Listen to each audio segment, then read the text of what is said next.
Hello à toutes et tous et bienvenue dans W, épisode 12, si je ne me trompe pas, de votre podcast curieux sur la WNBA. Et aujourd'hui, il s'est passé un truc assez incroyable. Je voulais enregistrer un pod spécial expansion de draft. Et qu'est-ce qui tombe 5 minutes avant que je lance l'enregistrement? L'annonce de l'identité visuelle du Portland Fire.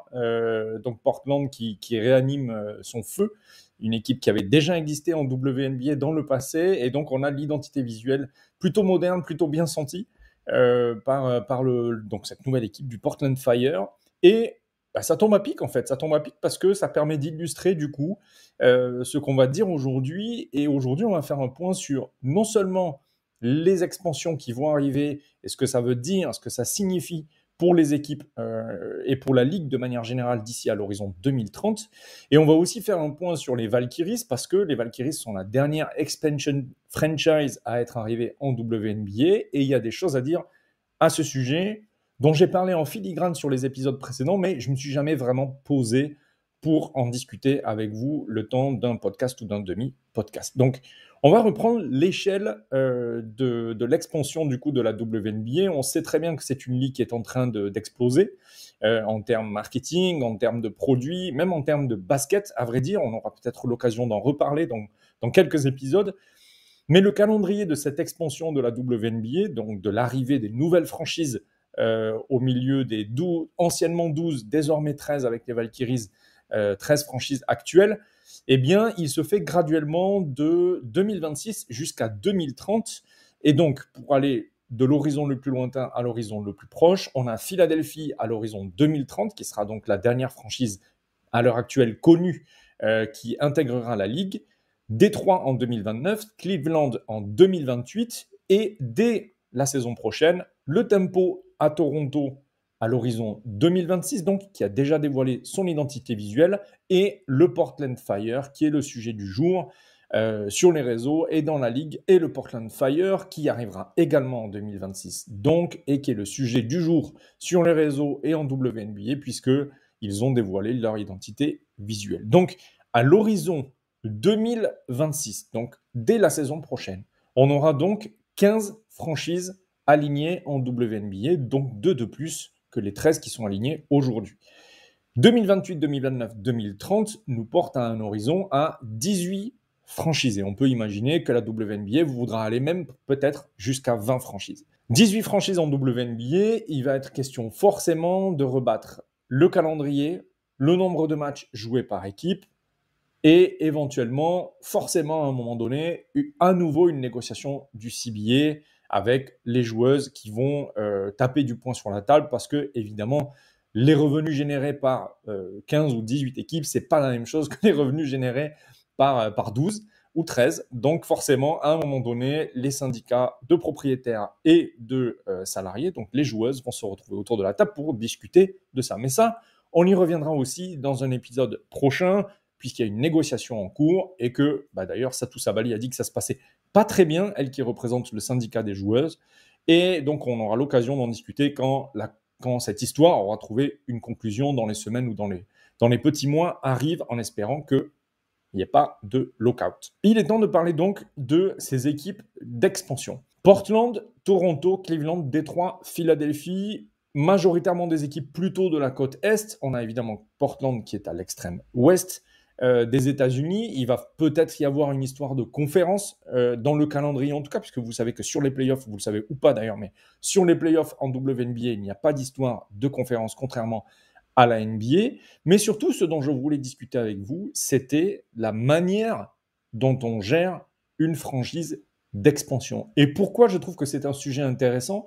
Simplement parce que, je l'ai remarqué à l'épisode 11, je parle souvent des Valkyries, je parle souvent de cette équipe de Golden State. C'est d'ailleurs une des 4 équipes que je suis en ce moment particulièrement et dont je regarde particulièrement les matchs. Pourtant, j'ai jamais vraiment pris le temps de faire un point sur la qualité du développement de cette équipe à l'année 1 de son arrivée en WNBA. Je l'ai dit de nombreuses reprises, je trouve ça très impressionnant, à la fois sur le terrain et en dehors des terrains, mais il faut un petit peu plus se pencher dans le détail pour rendre hommage à ce que fait cette franchise sur son année numéro 1 dans la Ligue. D'abord, il y a effectivement ce qu'elle ce que je répète depuis un petit moment dans ce podcast, c'est la question de l'identité basketballistique de l'équipe.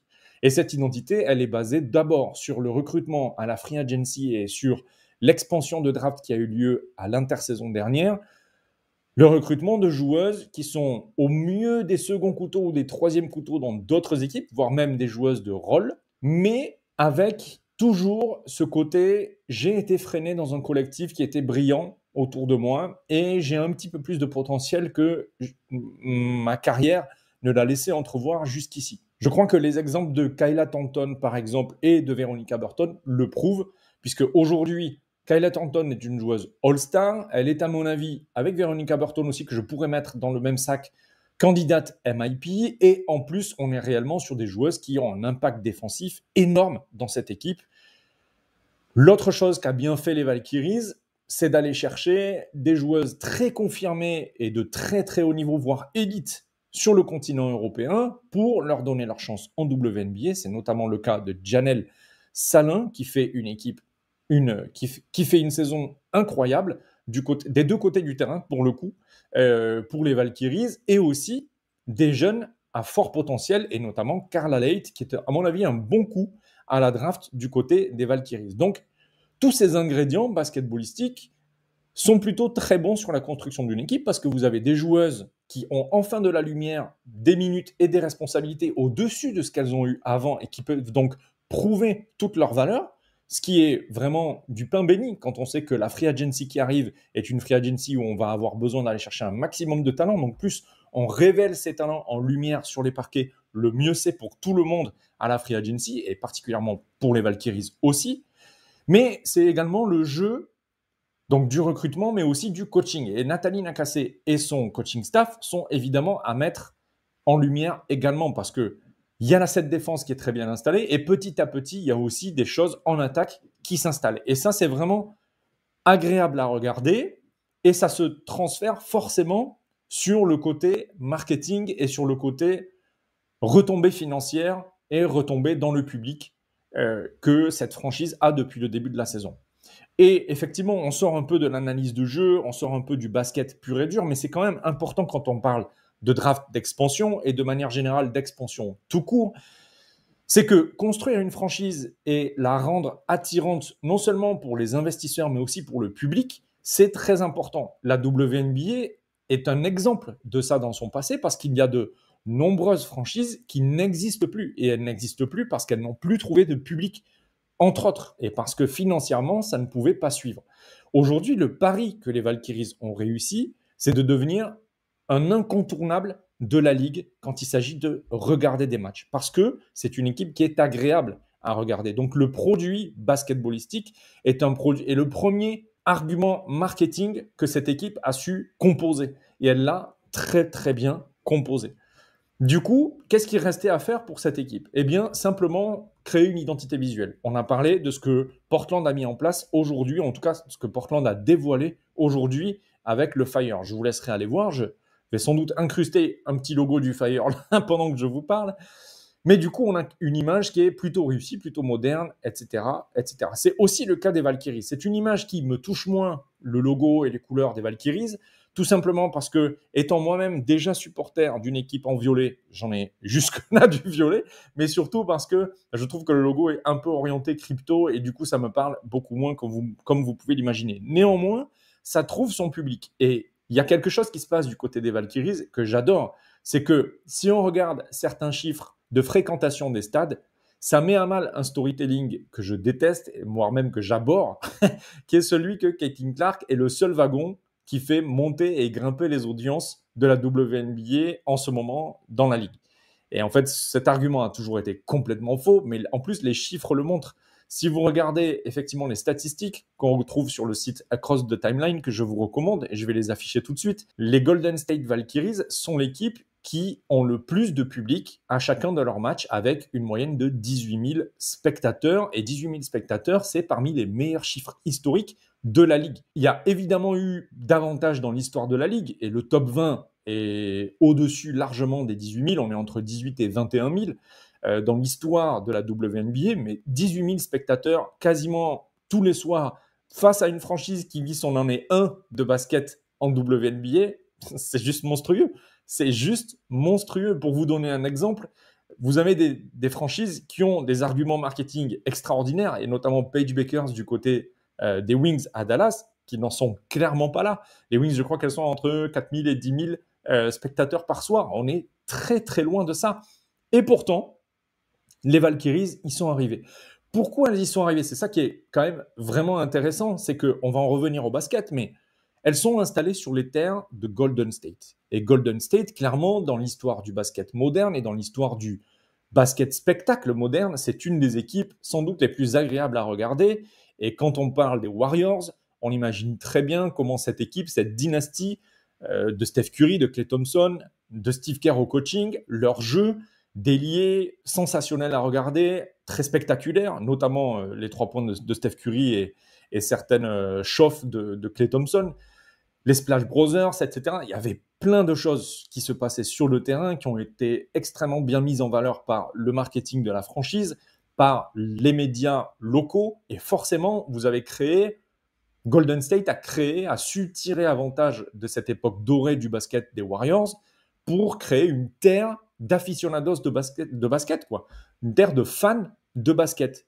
Mais quel défi c'était pour une équipe d'expansion que de s'installer sur ces terres-là? C'était loin d'être un défi gagné parce que vous avez des amateurs de basket qui sont nouveaux finalement sur cette terre des Warriors. C'est pas comme par exemple à Los Angeles où vous avez des équipes qui sont historiques, ou du côté de Boston où vous avez les Celtics qui est également une équipe historique. Sacramento aussi qui est une ville qui vit après son équipe NBA malgré des résultats très médiocres depuis à peu près 15 ans. Néanmoins, vous avez donc sur la terre des Warriors, vous avez des fans qui sont habitués depuis au moins 10 ans à un niveau de basket, à un niveau d'engagement, à un niveau de spectacle très très élevé. Et le défi pour les Valkyries, qu'elles ont à mon avis très très bien surmonté, c'était de créer une ambiance sur le terrain, une vie sur le terrain, un jeu, un type, une identité, même si c'est difficilement quantifiable. Je pense qu'ici, on peut parler d'identité, une identité de jeu qui parle à ses spectateurs et qui les fidélise. Et elles ont réussi, et c'est extraordinaire. Donc, elles ont réussi à garder ces spectateurs de Golden State dans la salle après une moitié de saison grâce à une identité défensive, grâce à un état d'esprit hyper combatif, grâce à des formes de jeu en attaque qui commencent à prendre et qui commencent à donner un jeu agréable à regarder, grâce à des performances individuelles, grâce aussi à des joueuses, j'ai parlé notamment de Veronica Burton, mais aussi de Kayla Thornton, qui dépassent le statut qu'elles avaient avant et qui deviennent des presque stars. Hein. Franchement, Veronica Burton, Kayla Thornton, aujourd'hui, elles peuvent prétendre, peut-être pas à l'instant T au statut de star, mais il suffira d'une seconde saison pour qu'on puisse se dire, OK, vous êtes All-Star pour la 2e saison consécutive, vous êtes clairement des stars dans cette ligue, il n'y a aucun problème. Donc, c'est vraiment un coup de chapeau, franchement, général porté au Golden State Valkyries sur cette première saison en tant que franchise. Je vous encourage vraiment à les regarder jouer, et surtout, je vous encourage à mettre en perspective ce qu'elles réalisent par rapport à où elles en sont dans l'histoire de la ligue et de leur inclusion dans cette ligue. Et du coup, ça nous met en perspective tout ce qui arrive sur la table de Portland, Toronto, Cleveland, Détroit et Philadelphie, qui d'ici à 2026 et 2030 vont rejoindre la WNBA et qui doivent faire aussi bien. Et quel va être le défi pour Portland et pour Toronto que d'intégrer la WNBA une saison après les Valkyries, après la saison réalisée par les Valkyries?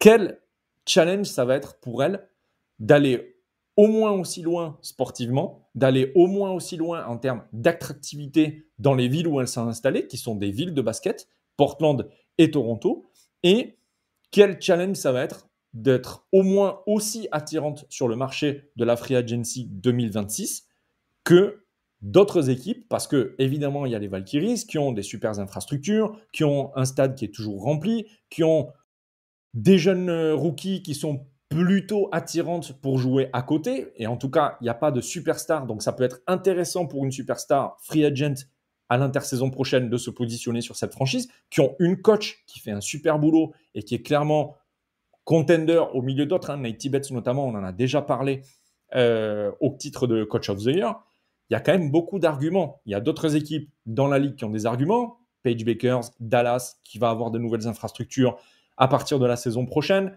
On a évidemment le Mercury qui a refait ses infrastructures en 2024. Et puis, il y a des équipes qui vont souffrir. Il y a des franchises qui vont souffrir. Je crois qu'on en a déjà parlé dans le podcast avec Gis, mais le Sky, le Sun, ça va être plus compliqué pour elles. Comment vont se situer Portland et Toronto en 2026 face à ces challenges-là que les Valkyries ont mis très haut?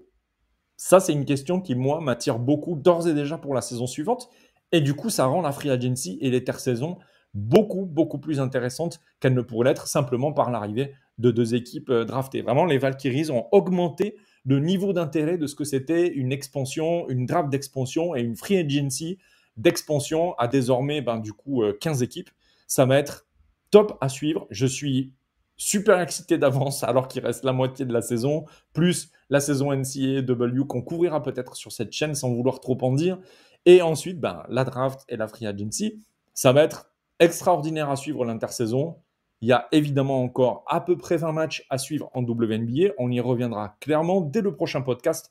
On parlera de choses un petit peu plus sportives, mais ça valait le coup pour moi de faire un point sur cette politique d'expansion qu'a la WNBA qui témoigne de combien cette ligue est ambitieuse, combien cette ligue croit en son produit. Et clairement, moi, je suis vendu, je suis même acheteur plutôt de ce produit. Sautez dessus vraiment si vous aimez le basket, regardez cette ligue, ça vaut vraiment, vraiment le coup, surtout que là, on est un peu hors saison pour les ligues masculines et pour les ligues de jeunes féminines. Il y a quelques championnats internationaux, mais ça vaut le coup vraiment de regarder cette ligue aujourd'hui en plus pour pouvoir suivre avec un tout petit peu de connaissances. Vous savez que ça fait que 2 saisons que je suis cette ligue, donc on est encore dans l'agrégat de connaissances sur l'histoire de cette ligue, qui sont les joueuses, etc., etc., quelles sont les dynamiques des différentes franchises, mais on commence à y voir plus clair. Et juste avant l'injection de nouvelles franchises dans la ligue, c'est le bon moment. Sautez sur la WNBA et puis jusqu'au prochain épisode qui sera donc l'épisode 13 si je ne me trompe pas. Je vous souhaite une bonne après-midi, une bonne soirée, une bonne matinée et je vous dis ciao.